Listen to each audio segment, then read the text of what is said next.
தேவக்கோட்டையில் அகில உலக மனித கடத்தல் எதிர்ப்பு தினம் மாணவர்கள் விழிப்புணர்வு பேரணி நடைபெற்றது.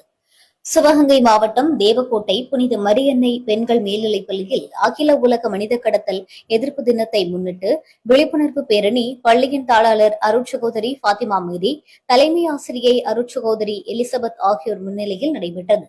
தேவக்கோட்டை சார்பு நீதிபதி வட்ட சட்டப்பணிகள் குழு தலைவர் நீதிபதி கலைநிலா தலைமை உரையாற்றி பேரணியை தொடங்கி வைத்தார். மாவட்ட உரிமையியல் நீதிபதி பிரேமி, நடுவர் நீதித்துறை நீதிபதி பூர்ணிமா ஆகியோர் சிறப்புரையாற்றினர்.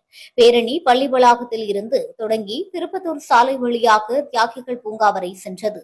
பேரணியில் புனித மரியன்னை மகளிர் மேல்நிலைப் பள்ளி, புனித மரியன்னை மெட்ரிக் பள்ளி, தேப்ரித்தோ மேல்நிலைப் பள்ளி, இன்ஃபான்ட் ஜீசஸ் மெட்ரிக் மேல்நிலைப் பள்ளி, புனித ஜான் பெண்கள் மேல்நிலைப் பள்ளி, NMS MVPS மேல்நிலைப் பள்ளி, ஆனந்தா கல்லூரி, ஸ்ரீ சேவுகன் அண்ணாமலை கல்லூரி மாணவ மாணவியர்கள் கலந்து கொண்டு கைகளில் விழிப்புணர்வு பதாகைகளை ஏந்தி கோஷங்களை எழுப்பினர்.